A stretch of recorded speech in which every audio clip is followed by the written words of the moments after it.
starting out with high probability trades. Let's see where the boys on the research team are going with this one today. Probability of profit, or more commonly referred to as POP, is the theoretical probability of your trade making at least 1 penny on a trade. All this terminology that is now standard for the industry was all started here at Tasty. We came up with probability of profit about probably, oh my God, we started, probability of profit actually goes all the way back to our toss days. We probably did it in early 2000. And we started talking about probability of profit, referring to the theoretical probability of making at least 1 penny on a trade. The common question that we get asked by beginner option traders is, should we start out by trading high probability trades? Because the issue with high probability trades is, and this is what people have a hard time, like at first just digesting, is with a high probability trade, you are almost always, because it's a high probability trade, risking more than you can make.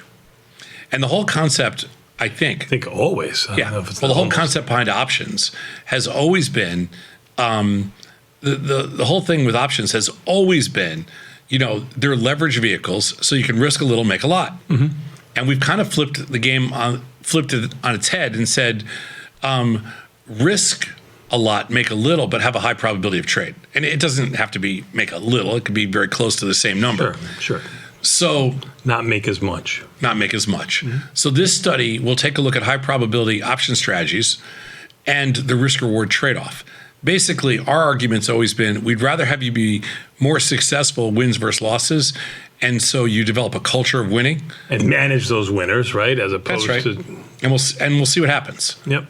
Theoretically, you can argue theoretically there's much of what we do is a zero-sum game, but you can also argue that with the mechanics we use, we take that zero-sum out of the equation and give you like optimal mechanics.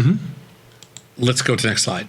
So we looked at SPY strangles from 2006 to present. We compared, that's 17 years. We compared the risk-reward trade-off at different dates. We sold extremely high probability strangles and compared the successes to potential losses. Then we discussed the pros and cons of starting out with an extremely high probability trade. What is an extremely high probability trade to you? For me, anything above 68% would be extremely high if you wanted an exact number. Okay, well, for the purposes of this study today, we're going to look at things that have the potential as high as 95%. Okay. Well, 98%. Yeah. What if you were just starting out and we want to say, hey, you know what? Here, imagine this. You never went to Vegas before.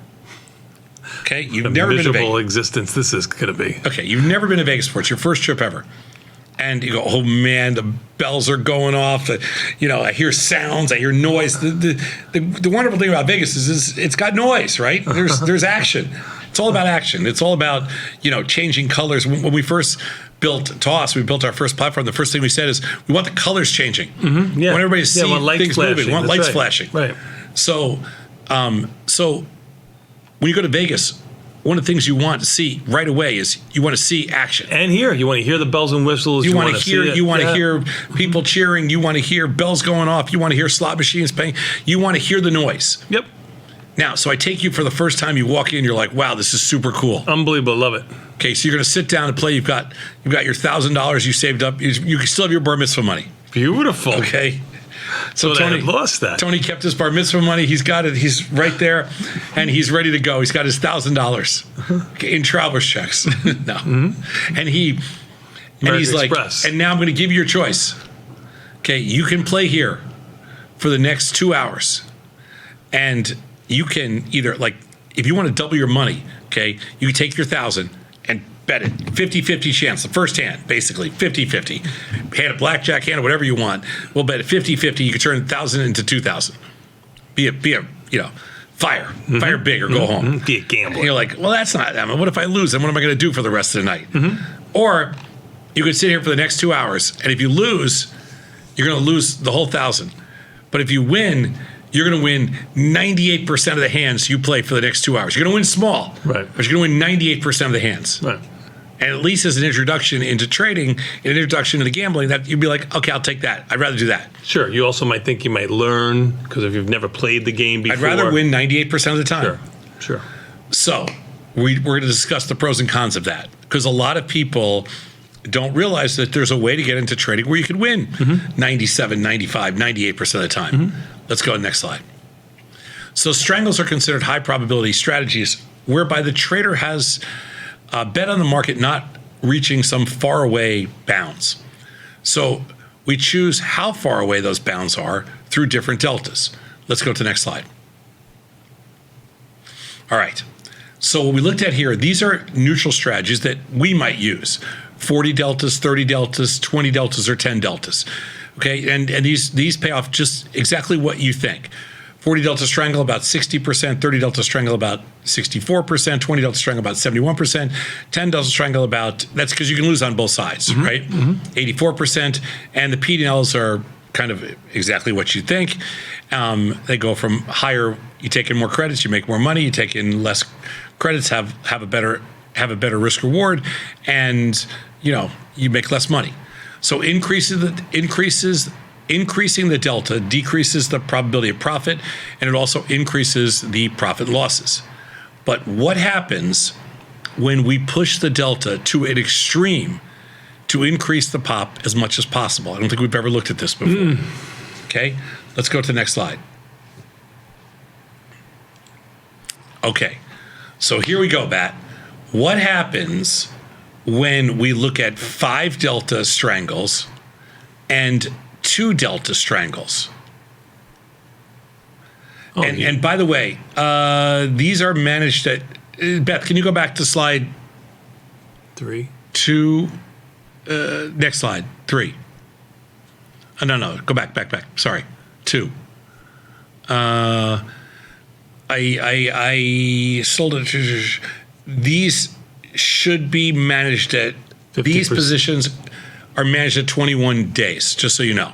Because I think they left it out of here, but I will confirm. Can you text the, can you just chat the guys and just to confirm? But these are managed at 21 days. Okay, so go to the next slide, Beth. Because these are not held to expiration. These are managed at 21 days. So decreasing the delta by a large amount does indeed create a high probability trade. However, the P&L reduces by a large amount as well. So you can see, if you do a strangle, and this is SPY, but you do it with 5 delta wings, you're going to win 92% of the time with a median P&L of $37. If you do a 2 delta strangle, you're going to win 97% of the time. These are managed at 21 days. These are put on at 45 days, managed at 21 days. And the median P&L is going to be $20. But you do have outlier risk. You do have all that kind of stuff. There's plenty of CVAR. There's plenty of outlier risk. There's plenty of things that can happen that might not go right. But the point here is, just thinking about it from a learning side, we don't ever do 5 delta and 2 delta strangles. But if you're teaching somebody how to trade for the first time and you want them to have a winner, okay, it's not the craziest thing in the world. No, it's not the craziest thing in the world. And I think it actually... Especially if you manage early, because you eliminate a lot of the outlier risk and a lot of the gamma risk. Let's go to the next slide. It's important to note... It is managed at 21 days. It is managed. Okay, they just forgot to put it in there. Beth, we'll add that on that slide. Just it's managed at 21 days, just so there's no confusion for people looking at the slides later on. You were taken aback a little bit because the profits were greater than you would think the probabilities would have been, we right? discussed this presentation last night, and I made sure it was managed at 21 days. They just didn't have it on here. So it's important to note that if the market experiences a sudden move in the wrong direction, the losses could be great, and they could wipe out all the credit you receive through the small increments and a lot of the high probability trades. As such, high probability trades might be worth it when you're just starting out to learn the mechanics and the platform. However, one should also learn to incorporate a little bit lower pop trading into their trading so that you would collect a big enough credit. We like to collect a decent enough credit so that A, we can make some money, and B, we don't have, we can make adjustments, we can make changes. It's hard to adjust a 2 delta option and a 5 delta option. Yep. But again, we've never talked about this as a way to teach somebody how to take risk right up front, but in the same time to have a very good chance of success so they can kind of learn. Learning through succeeding is something that's incredibly valuable. Not saying we would do this every time, but just something that we hadn't looked at before. Let's go next slide. So your pop level will depend on your risk tolerance, as higher pop trades usually come from lower credit received.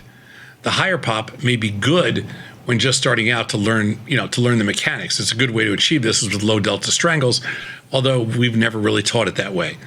However, because we get so many emails of why shouldn't I do something with like 2 or 3 or 4 or 5 deltas just to teach, so we can put a winner on the board, or hopefully put a winner on the board. However, one should learn to accept lower pop for higher credit once they become more confident in trading to help them protect from bigger losses in the market. I like it. Just a different perspective. We'll take a quick 90-second break and come back. You know what we're doing? We're going to your phone calls. So if you've got a question you'd like Tom to answer, 855-238-2789 or 855-BE-TASTY. That's the phone number to call. Or 1-855-238-2789 or 1-855-BE-TASTY if you're like out of the country and you want to call. Give us a buzz. We'll be back in 90 seconds. Phone lines open. We got 4 or 5 lines open. We got another half an hour of your phone calls only. You've been very generous with your time. We need you for another half an hour today. We'll be back in 90 seconds.